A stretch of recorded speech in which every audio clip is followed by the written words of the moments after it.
When it comes to small form factor builds, a quality SFX is a mission priority item, especially with more and more power-hungry GPUs and newer protocols. Before the implementation of the plagued high-power cable from Nvidia, the best unit you could get was the Corsair SF 750W.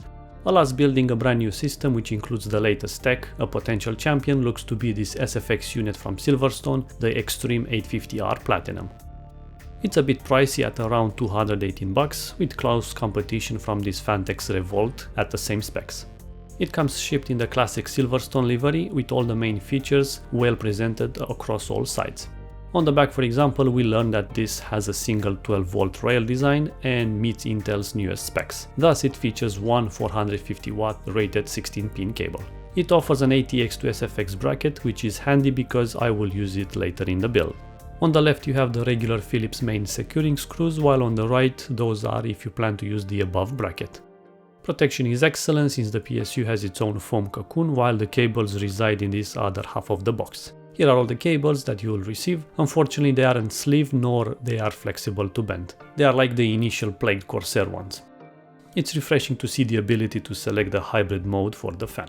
It features a Cybernetics Platinum certification and all the protection protocols under the sun. It's built of course using Japanese all-solid caps. All the connectors are nicely flush within the body, unlike the other higher wattage SFX units. Cooling is provided by a 92mm fluid dynamic bearing, which will spin up to 2200 RPM. Here's a quick perspective in how small and compact this SFX unit is when compared to a 150mm long ATX power supply. Since I don't have any ITX case on hand at the moment, I decided to show it off in this new ATX build around the Be Quiet one. Thus I had to use extension cables for the CPU 8-pin and the 24-pin respectively. Surprisingly, the PCI cable was long enough to reach my GPU. I have to emphasize that the included cables are hard to bend no matter the intended enclosure, and thus custom ones are highly encouraged for those extreme small builds. Furthermore, I appreciate the dual EPS feature on the PSU, but given its high wattage, you will be forced to acquire an adapter if your high-end GPU has more than 2 PCI ports.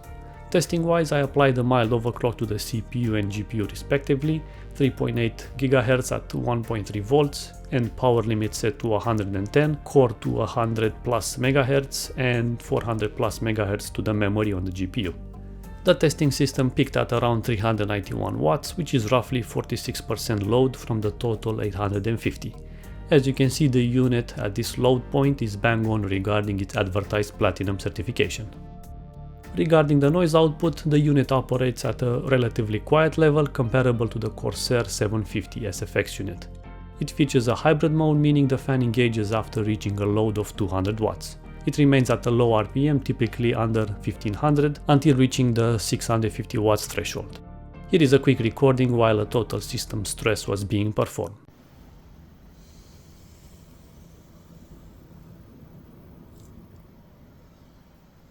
Also worth mentioning that the fan even has a delayed shut-off function, which means it will spin a few seconds more after you shut down the computer for maximum heat control. In conclusion, the Silverstone Extreme 850R Platinum ticks plenty of requirements from features, build quality, efficiency to low noise out. At 150 watts, it stands as the most powerful option without venturing into the SFXL category or having ports protruding beyond the unit's dimensions as seen in the upcoming Cooler Master units.